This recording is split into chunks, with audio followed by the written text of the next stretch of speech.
I'm beginning the second cut. I've formed another tool. I've been over the whole shoe with this tool. It's very sharp paper. I think that's 40 grit. And I've got a much smooth. Well, it's still quite sharp, way too sharp as a finishing paper, but it's about a third as sharp as this one. I think that one's 120 grit. And I've just, if I bring this skin up close, you can see it does look very sorry for itself. But compared with how it looked before, where it had deep sort of crunching, it was all crunchy. It was a real mess. It's almost as if it had like crackle glazed varnish. It really was a mess, and there was no option other than to do the whole surface very carefully with the sharp grit.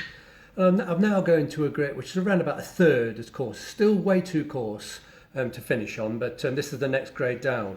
So I'll do the whole thing all over again with this much finer paper. So it takes away some of the suede. This skin's extremely soft to touch now. It's very supple, very soft. There's no scratchy, crunchy, horrible bits, but it's got like a suede effect, which I need to lose. I've also got to, in certain areas, they've got where these dark patches are. They're sort of the remnants of the old surface, and they're actually still fairly crunchy. And it'll take a good hour or two with this next grade, and then all I've done, you can recognise that, it's just a cheap paintbrush. I've just sliced a paintbrush handle and stuck the abrasive paper on with carpet tape. It works brilliantly. I've got a few of them somewhere. I think they're around and about. I'm probably sitting. Oh, I've just heard them fall on the floor. So I'm just going to put different papers.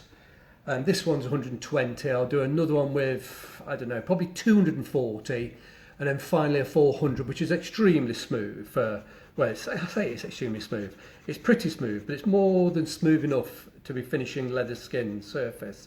Any smoother than that, and it will look a bit like patent. Yes, it'll be shiny, but it will look very synthetic-y. It'll lose that natural finish. So I'll spend an hour or two, just redoing exactly the same process as what I did with the sharper paper. You don't have to push on anything like as hard. Most of the horrible, gritty, really dreadfully dry, crunchy surface is gone, and all I'm trying to do is make the surface a little less suede-like now.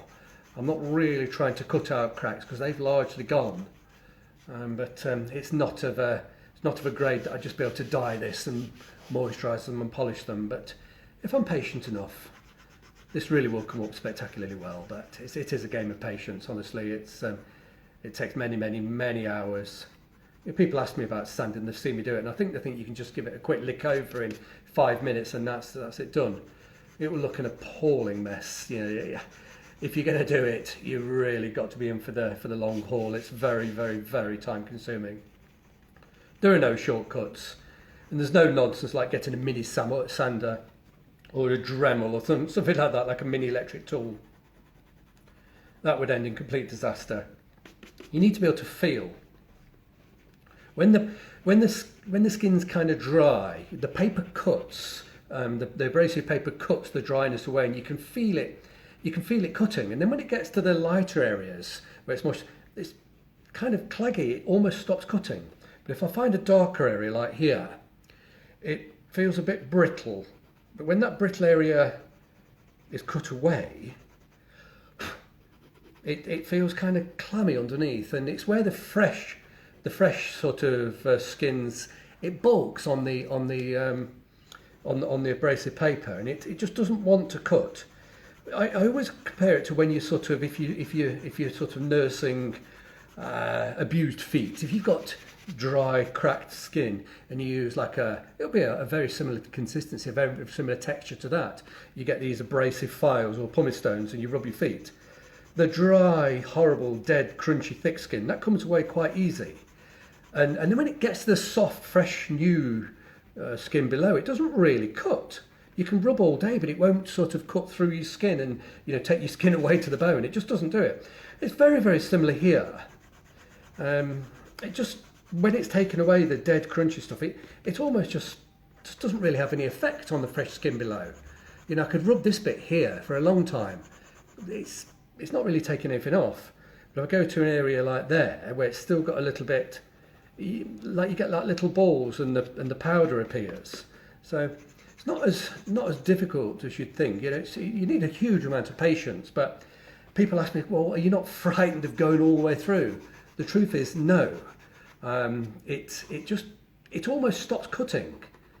You can feel it underhand when the paper's done its job at this particular grade, and it just starts to feel there's a resistance when the skin's fresh and the crunchy, horrible surface is gone. You get a resistance. It just doesn't want to cut.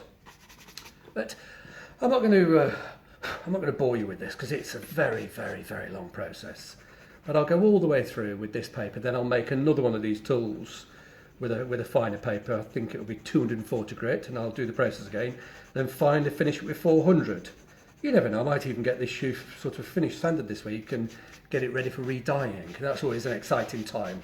Getting a shoe that's been truly spectacularly neglected, and once the dye goes on, it starts to look realistic again, that it could be worn. The dyed surface is always a little bit disappointing. They're very, very matte, very flat, and they're a bit, I don't know, they're just, you think it's going to be very smooth, but they're not.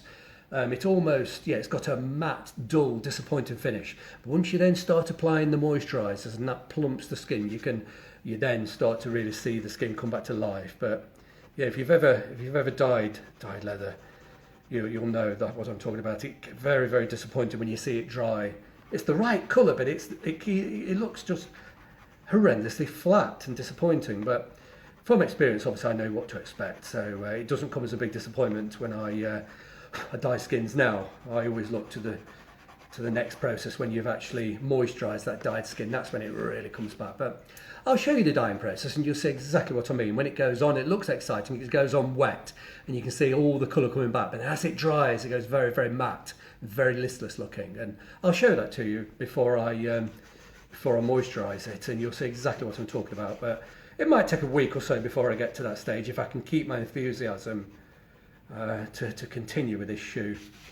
I should have finished it a year ago, is the truth, but just ran out of enthusiasm. But we're getting there. We're slowly getting there. And it's going to look truly special, which can be quite difficult to imagine when you see it looking a bit bizarre and grotty like this. But these will be special. They'll have a mirror finish to them. They'll be truly gorgeous. I look forward to showing it to you.